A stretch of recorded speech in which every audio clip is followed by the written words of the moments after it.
हाँ, मैंने भी ये देखा कल की कुछ सवाल खड़े किए गए हैं ग्रेटर निकोबार आइलैंड प्रोजेक्ट पर।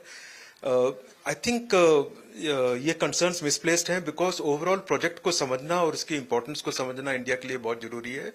ये स्ट्रैटेजिकली कितना इंपॉर्टेंस है, इकोनॉमिकली हमारी डेवलपमेंट के लिए कितना इंपॉर्टेंट है एंड फॉर लोकल डेवलपमेंट कितना इंपॉर्टेंट है। ये नीति आयोग का 21 में इनिशिएटेड प्रोजेक्ट है। आई थिंक 72,000 ऑट करोड़ का प्रोजेक्ट है जो जिसके अंतर्गत एक इंटरनेशनल पोर्ट बनेगा जिसमें कंटेनर ट्रांसपोर्ट 16.2 मिलियन के करीब कैपेसिटी रहेगी। इसके अंदर एक ग्रीनफील्ड एयरपोर्ट बनेगा जिसमें बोथ सिविल यूज के लिए एंड मिलिट्री यूज के लिए एक डिफेंस एनक्लेव रहेगा।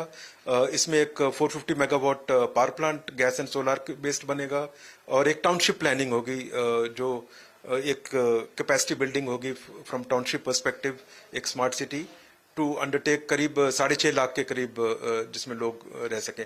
तो ओवरऑल अगर ये प्रोजेक्ट को देखा जाए तो एक बहुत ही एक इंटीग्रेटेड प्रोजेक्ट है जो बहुत भारत के लिए बहुत अहम है।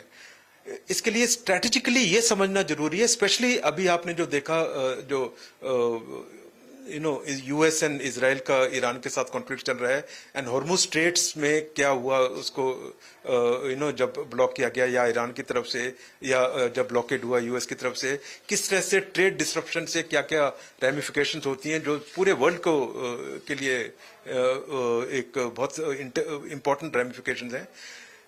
ये जो हमारा डेवलपमेंट है ये मलाक्का स्टेट से सिर्फ 150 किलोमीटर दूर है। स्ट्रेटेजिकली ये समझना जरूरी है कि ये हमें ये कैपेबिलिटी देगा कि हम सिर्फ 150 किलोमीटर मलाक्का स्टेट से दूर बैठेंगे। हमारी ओवरऑल डोमेन अवेयरनेस एयर में एंड मैरीटाइम में इसको बहुत बढ़ावा मिलेगा।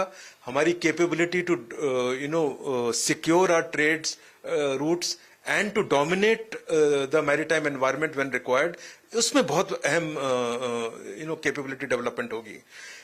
मलाक्का स्टेट इसलिए जरूरी है क्योंकि यहाँ से करीब 25-30% ट्रेड रूट है वर्ल्ड का एंड चाइना की एनर्जी रूट इस पे अबाउट 75% डिपेंडेंट है। तो ओवरऑल स्ट्रैटेजिकली आप समझ सकते हैं ये हमारे लिए कितना जरूरी है।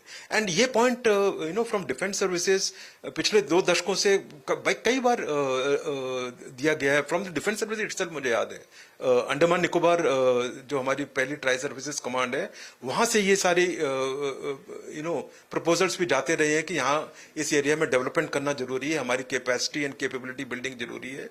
एंड आज जब ये हो रहा है तब इसको अपोज करना मेरे ख्याल से बहुत ही गलत है।